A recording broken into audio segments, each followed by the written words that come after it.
Allez, bonjour à tous, j'espère que vous allez bien. Aujourd'hui, analyse d'Ethereum, que ce soit sur du court, moyen ou long terme, ça va être une vidéo très pédagogique, très instructive, où je vais vous partager, moi, qu'est-ce que je chercherai à faire. On va aller au-delà du court, moyen terme, on va vraiment aller sur du très long terme, comme si on avait un nouveau cycle.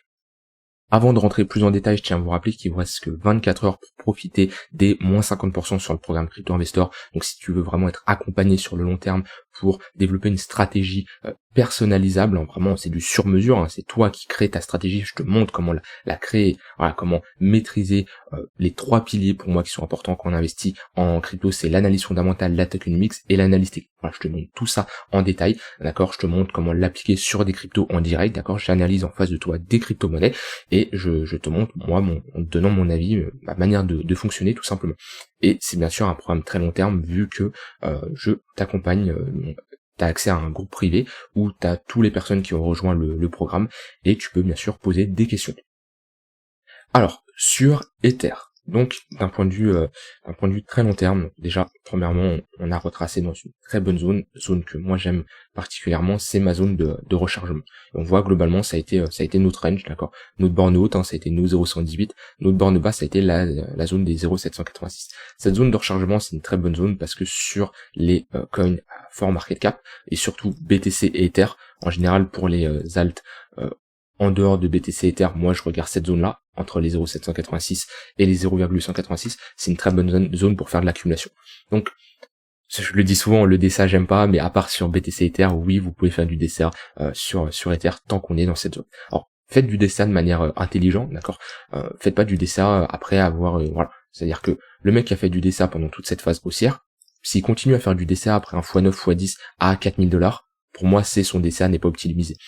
Donc, pour investir sur Ether, moi, ce que je vous conseille de faire, c'est de tracer des grosses zones d'intervention, soit des niveaux de support, des retracements de Fibonacci, ça peut être des moyennes mobiles ou autres, d'accord. Et ensuite, quand on arrive sur ces zones-là, vous commencez votre DCA. Et entre-temps, votre argent, elle est pas immobilisé sur un autre actif, hein, d'accord. Vous devez avoir du cash, d'accord, de la liquidité qui est prête à être déployée. C'est pas, ok, on arrive dans cette zone-là, je vais vendre tel actif pour acheter de l'Ether. Non, c'est, vous avez votre cash, votre épargne qui est sur un compte ou qui travaille ailleurs, d'accord, et cette liquidité est prête à être injectée sur les marchés. Et au moment où on arrive dans cette zone, vous cherchez à rentrer en position. Et quand on a des confirmations, comme quand on pose des petites structures ici, on le verra plus en 3 jours, mais voilà, ce genre de structure en W, tac, qu'on retrace dessus, là on a clairement des gros niveaux de support clés long terme, voilà, tout simplement. Et on voit que quand on revient dessus, c'est des très bonnes zones pour chercher à rentrer en position.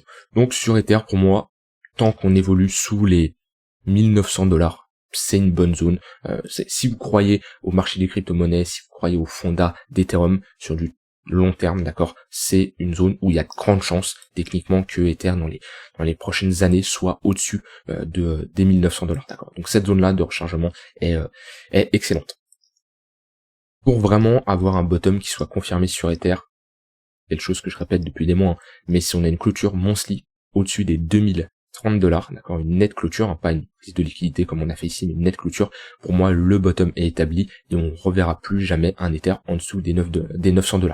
C'est des probabilités, mais c'est similaire à ce bottom là, d'accord. Au moment où on a une clôture nette, on a fait un pullback au niveau de notre ligne de coup et on est parti à la hausse, et ces deux creux majeurs sur Ether ne seront plus jamais retestés. Et c'est exactement la même chose ici, et on peut très bien faire ça, hein. Ou dans ce cas-là, on aura encore une plus grosse structure, d'accord. On aura ce creux-là qui ressemblera à ce creux-là, et ce creux-là qui ressemblera à ce creux-là, tout simplement. On peut très bien faire ça, mais voilà, pour moi, c'est la clôture monthly que je surveillerai sur Ether, qui est pour moi primordial. Si on a un retracement sur Ether, on a des zones qui sont importantes à surveiller. On a cette première zone des $2400. On a une bonne confluence entre le premier arrêt, d'accord, qui est clairement une grosse zone de résistance. Techniquement, si on a des vendeurs qui cherchent à poser un top, ça sera dans cette zone-là, d'accord. On a une bonne confluence en plus, hein. Les 0,382 et également cette zone de résistance qui a fait office de support, on l'a cassé, elle fait à nouveau office de résistance. Et ensuite, une bonne zone à surveiller, c'est celle-ci également. Hop.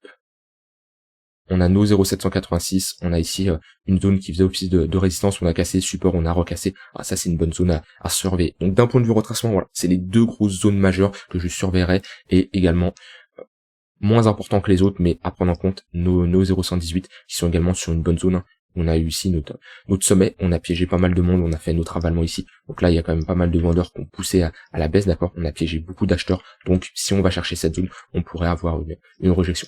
Donc globalement, ici, on a 3 zones où si on a un retracement, chercher à prendre des profits dans ces zones-là peuvent être intéressants. Donc faites toujours l'inverse de ce que la majorité des gens. Quand on sera à 4000$, la plupart des gens vous diront ok, ça y est, Ether, c'est le moment, faut acheter.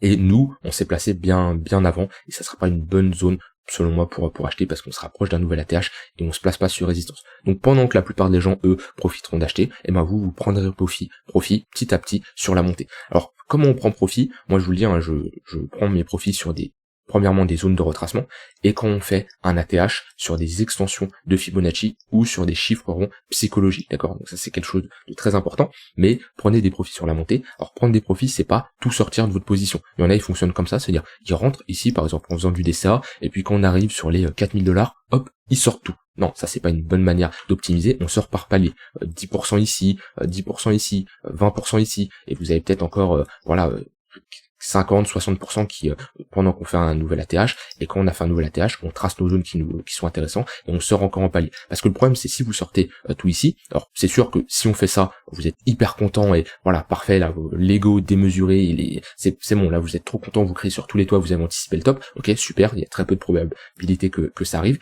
Il y a plus de chances que on fasse ça, ok, et on fasse ça. Et là vous êtes en mode ah bah j'ai pas vendu le top, ok, et vous commencez à courir après le prix et à racheter ici. Donc vous vendez par palier, mais important, ne soyez jamais 100% cash, 100% crypto. Ça c'est quelque chose que je répète assez souvent.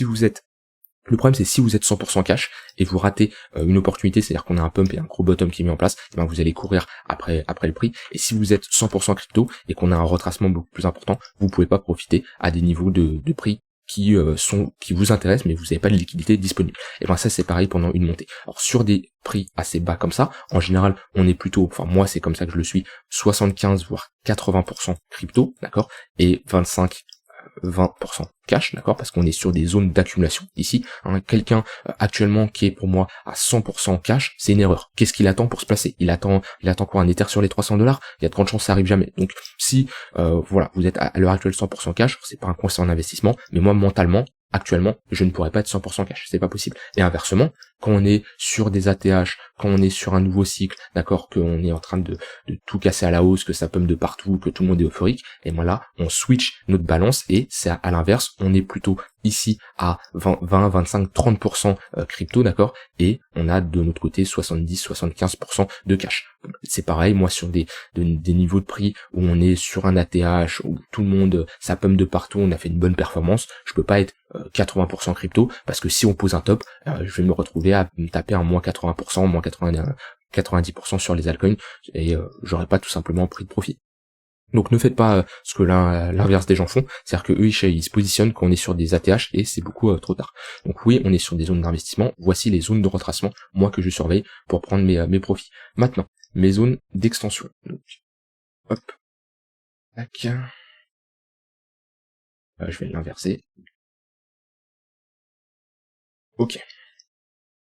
Et on va continuer juste en mettant un de plus, les 218. Alors quand vous faites un ATH comme ça, vous avez pas de prix qui vous permet de tracer des zones de résistance ou de retracement. Donc, on utilise des ratios de Fibonacci, hein, c'est tout simplement des ratios mathématiques qui nous disent que voilà, ce niveau de prix là, ça se trouve on va le transpercer comme ça, hein, et vous aurez pris profit là, et voilà, ça aurait pu être plus optimisé, mais dans tous les cas, faut prendre des profits sur la montée, hein. On n'a jamais le top parfait, hein. Ceux qui vous disent ok ils ont pris le top ici, c'est des menteurs. Oui, il y a des signaux qui peuvent vous permettre de savoir si on est proche d'un top, un affaiblissement des acheteurs, et on le voit sur le MACD qu'on commence à diverger, qu'on commence à structurer des M, voilà, qui nous inversent notre dynamique. Des W, c'est une tendance haussière avec des creux et des sommets de plus en plus bas, et quand on commence à structurer des M, c'est qu'on inverse notre tendance. Donc oui, ça c'est le genre d'indication qui nous dit ok, attention, on est potentiellement sur un top de marché. Maintenant, moi je prends mes profits avant un top de marché, parce que si admettons ici c'était le top, ok, et vous attendez une structure en M, et on fait bam, et là on n'avait pas retracé comme ça, mais on avait fait quelque chose comme ça, et ben malheureusement ça vous l'avez pas anticipé et vous pouvez pas l'anticiper. Donc prenez clairement vos profits sur la montée. Les ratios de Fibonacci, les 1,118 et les 100% d'extension et les 218 sont de très bonnes zones également pour chercher des prises de profit sur la montée. Donc ça c'est un deuxième moyen de chercher à prendre des profits. Et on a également les gros chiffres ronds psychologiques, les 10 000 $, les 9 000 $, voilà, des gros chiffres ronds où on sait qu'il y aura énormément de vendeurs, parce que, alors mettez toujours vos ordres légèrement en dessous, genre 9 990 $, 80 $, voilà, parce que en général la plupart des gens à 10 000 $, ils mettent leurs ordres et vous pouvez ne pas être exécuté tout simplement, parce que c'est quand vous placez votre ordre, hein, c'est une file d'attente. Le premier qui a mis son ordre à 10 000 $, bah ça sera le premier qui sera exécuté, et le dernier, bah ça sera le dernier. Donc les chiffres ronds psychologiques, et on peut également chercher à prolongation de Fibonacci selon la tendance. On prend ici le point le plus bas, début du bull market, fin du bear market et bottom. Si on a posé le bottom, et ça s'active uniquement si on a fait un nouvel ATH. Enfin moi je l'utilise uniquement si on a fait un nouvel ATH. Et on a ici nos 1,118 qui sont dans une très bonne zone de confluence avec nos 100% d'extension de ce mouvement-là. Donc on voit la zone des 9 000 $, c'est une très bonne zone pour chercher à prendre des profits. Donc voilà, pas faire des systèmes incroyables de vagues Elliott ou d'anticiper le top en faisant des schémas de ouf. Non. Ratio de Fibonacci, et sur chaque palier, eh ben on prend des profits un pourcentage de nos Ethers qu'on possède tout simplement. Voilà moi comment je chercherais à me positionner. Mais pour moi, si on a un nouvel ATH, avoir un Ether qui va taper ces 10 000 $ ne serait pas étonnant, d'accord. Si je prends le bottom ici, ça nous fait un x10. Ouais, ça nous fait un x10. Ouais, bah, logique, on a posé un bottom au niveau des 1000 $, ça nous fait un x10. C'est une target qui est, selon moi, très réaliste, hein. Là, on a fait beaucoup plus qu'un x10, hein. On est passé quand même de 100 $ à 4000 $. Voilà, sur du long terme. Maintenant, sur du plus court terme, on va pas passer énormément de temps parce que je fais des updates réguliers sur le BTC, je parle d'Ether assez souvent, mais on est sur un niveau de support qui doit tenir, parce que là, pour le moment, la dynamique est haussière. Creux. Alors en weekly on est aussi structure en W, on pump, restructure en W, on repump, les creux sont de plus en plus. Si on commence à clôturer sous ce niveau-là, et alors la clôture weekly va être à surveiller sur Ether dans les prochains jours là. Si on clôture sous ce niveau-là, là on fait un M, et généralement quand on fait un M comme ça, on a des chances de retracer. Voilà. Hop. On a des chances de retracer, revenir chercher notre zone de rechargement. D'ailleurs c'est une très bonne zone ici si on y retourne. Zone de rechargement plus retour sur la neckline, la ligne de coup de notre W. Ouais, les 0,118 c'est une très bonne zone là. 1300, si Ether revient chercher les 1370 $ là, c'est une très bonne zone pour chercher à long. En tout cas, c'est pas une zone à chercher à short, hein. Si vous voulez short actuellement Ether, on est toujours sur des assez haut niveau, même si c'était plus intéressant de short ici. Là on est comme sur support, c'est trop tard, mais voilà, un classique, un range, le haut de range ça se short, le bas de range ça se long. Mais si on revient chercher cette zone de rechargement, moi je rajouterai de l'Ether dans mon portefeuille spot, parce que c'est une très bonne zone d'entrée selon moi. Ça je l'ai souvent parlé, hein, mais les 1250, 1300 $, c'était une très bonne zone d'entrée, et on le voit que même après ce pump, si on revient chercher, c'est toujours une très bonne zone d'entrée. Mais sur du court terme, comme je l'ai dit, on est sur un niveau de support. Donc ce qu'on aimerait voir, c'est dans les prochains jours là, une structure en W, hein, qui nous montre que on en a structuré ici, malheureusement on l'a ravalé. Quand on ravale et qu'on recasse notre haut de range, on vient souvent prendre la liquidité. Donc là ce qu'on aimerait voir, c'est une structure en W, casser les moyennes mobiles court terme. Si je les mets, hop, s'ils veulent bien s'afficher. Tac. On évolue toujours en dessous de notre tunnel 4 heures. Ce qui serait bullish, c'est d'avoir un cross d'une heure au-dessus du 4 heures. La dernière fois qu'on l'avait fait, c'était ici, et on a eu notre tendance haussière. Voilà, pas grand chose à ajouter de plus, c'était surtout vous montrer ma vision sur le long terme, comment chercher à prendre des profits, et moi comment je vois Ether, globalement les niveaux qui sont à surveiller d'un point de vue technique, mais seulement Ether c'est un excellent projet, c'est le projet qui m'intéresse le plus bien sûr avec BTC sur du long terme. On a vu les ETH killers qui ont essayé de le remplacer, maintenant ils sont tous transformés en layer 2 pour apporter une solution de scalabilité sur Ether. On a les Ethereum killers, ils ont compris comme quoi ils faisaient pas le poids, et tant mieux qu'ils se transforment en layer 2, c'est bullish clairement pour Ethereum. Voilà, je vous souhaite une très bonne fin de journée. Je vous rappelle que vous avez moins 50% jusqu'à demain soir. Donc pour en profiter, le lien en description. N'hésitez pas, si vous avez des questions, de me contacter. Je vous souhaite une très bonne fin de journée et on se retrouve demain pour une prochaine vidéo. Bye bye.